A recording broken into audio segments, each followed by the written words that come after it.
Before embarking on this inner journey, I want to thank someone who has profoundly mattered in my life, Sandra.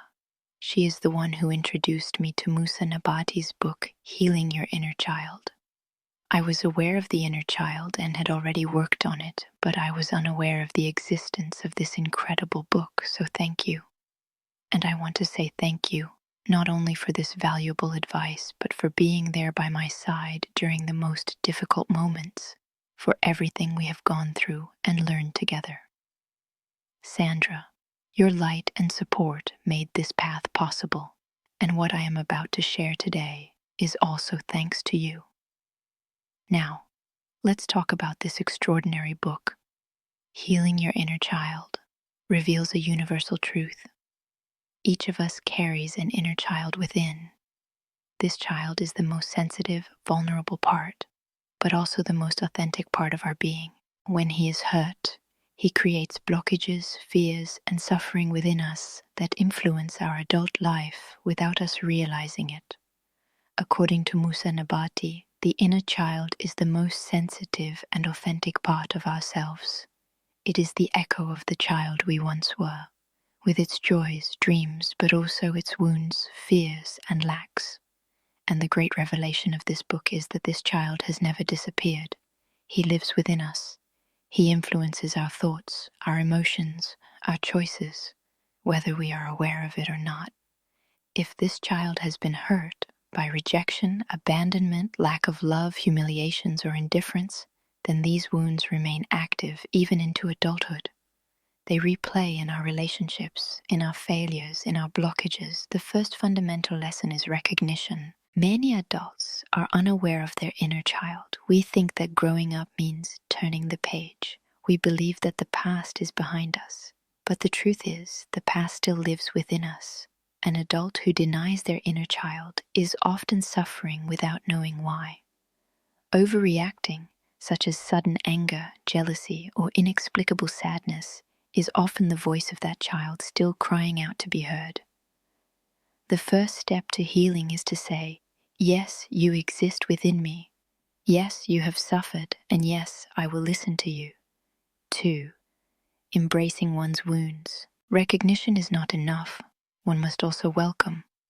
Welcoming one's wounds means accepting that the child we once were lacked something. Perhaps love, perhaps security, perhaps recognition. Moussa Nabati emphasizes this point. Healing does not mean forgetting or erasing. It's not about forgiving quickly or positivism at all costs. It's about facing these wounds with compassion, without judgment, without shame. Many people live in denial. I had a normal childhood. I won't complain. That's how it was back then. But by repressing, they carry invisible scars that condition their adult lives. 3rd, becoming the caring parent. The central step of healing is to become the parent of your own inner child. The child within us is always waiting for love, attention, validation that they may have never received. And no one can fill this void for us, neither a partner, nor a friend, nor even our own parents today. It is up to us to give this child what they did not receive: listening. I understand your pain. Validation. You have the right to exist. Tenderness. You are worthy of love. Security. I will always be there for you. Specifically, this involves inner dialogues. Some literally speak to their inner child. Others write letters to the child they once were. This process, as simple as it may seem, is transformative. 4. Connecting childhood to current sufferings. One of Nabati's most powerful teachings is the link between our current suffering and our past history. Why do we always repeat the same mistakes? Why do we attract the same toxic relationships? Why are we afraid of failure or in need of constant approval? The answer lies in childhood. A child who grows up feeling never to be enough will become a perfectionist adult, who works themselves to death to prove their worth. An abandoned child will become an adult who fears intimacy or clings at all costs to avoid experiencing abandonment again.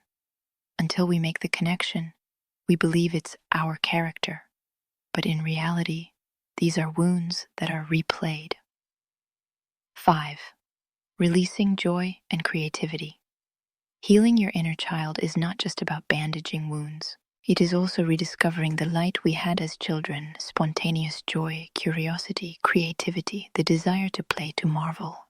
Often as adults, we have cut ourselves off from that. We have become serious, rigid, stuck in the must, and I have to. But healing is also reconnecting with that living and free part of ourselves. The healed inner child is the one who dares to create, who dares to love, who dares to dream without fear of judgment. 6. It's not just Nabati. It's a universal truth. Moussa Nabati wrote a fundamental book, but he is not the only one talking about the inner child. Carl Jung already spoke of the divine child in analytical psychology. John Bradshaw popularized inner child therapy in the United States. Louise Hay made it a cornerstone of her teachings on self-love. This proves one thing. The inner child is a universal truth. No matter our culture, age, or history, we all have that child within us seeking healing and recognition. Healing your inner child is not a luxury. It is a necessity if we want to evolve, if we want to live a life free from our blockages. It's a difficult path sometimes, but it's the most beautiful gift we can give ourselves, freeing ourselves from the past, finding inner peace, and reconnecting with our true essence. So ask yourself this question: am I taking care of my inner child? Because deep down, as long as he is not healed, no adult can be truly free. Subscribe to learn more. The next video will cover this magnificent work chapter by chapter.